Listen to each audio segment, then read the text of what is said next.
मुझे economics portal से प्यार है।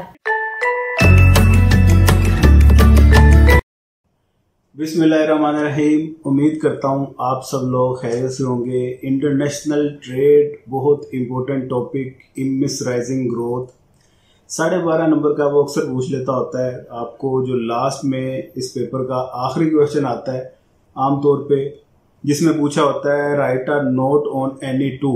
उनमें से एक ये टॉपिक अक्सर आपको मिलेगा, इमिसराइजिंग ग्रोथ। इमिसराइजिंग ग्रोथ क्या है जी? असल में हमने ये सीखा कि लार्ज नेशन में जिस वक्त ग्रोथ होती है या प्रोग्रेस होती है, टेक्निकल प्रोग्रेस होती है, तो टर्म ऑफ ट्रेड डिटोरिएट हो जाती है।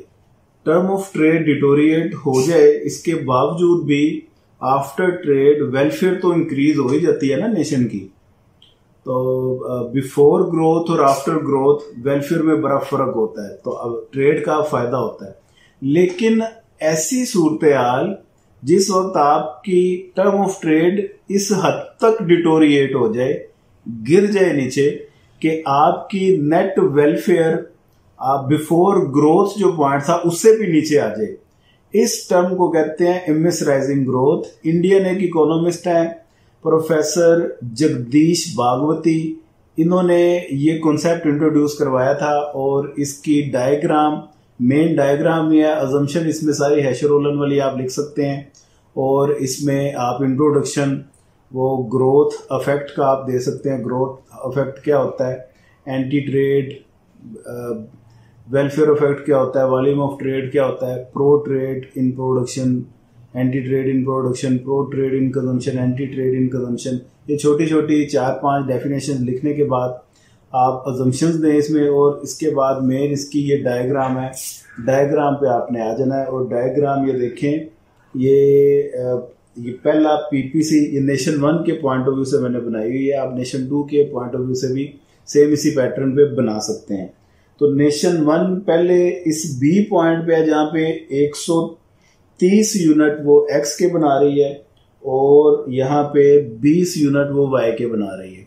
उसके बाद टेक्निकल प्रोग्रेस हुई, जिसकी वजह से टेक्निकल प्रोग्रेस की निशानी यही होती है कि यहाँ से तो इसी पॉइंट पे रहेगा पीपीसी, और एक्स एक्सिस की तरफ आउटवर्ड शिफ्ट हो जाएगा, क्योंकि हम तमाम तर उस प्रोग्रेस का बेनिफिट एक्स इंडस्ट्री को देना चाह रहे हैं। तो यहाँ से आउटपुट 70 पे रहेगी, और यहाँ से डबल हो जाएगी। अगर 140 थे पहले, तो यहाँ पे 280 हो जाएंगे।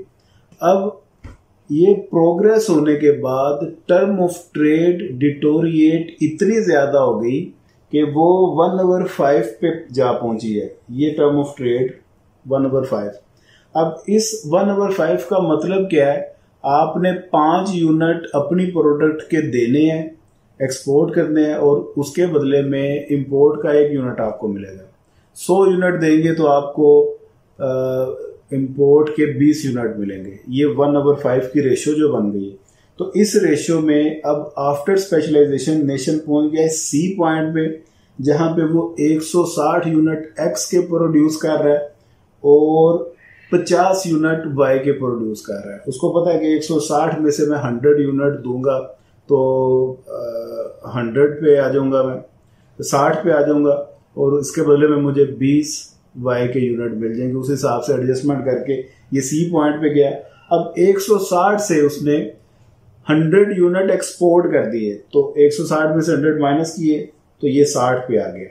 तो जब 100 ये एक्सपोर्ट करेगा तो इसको 20 यूनिट वाई के मिलेंगे।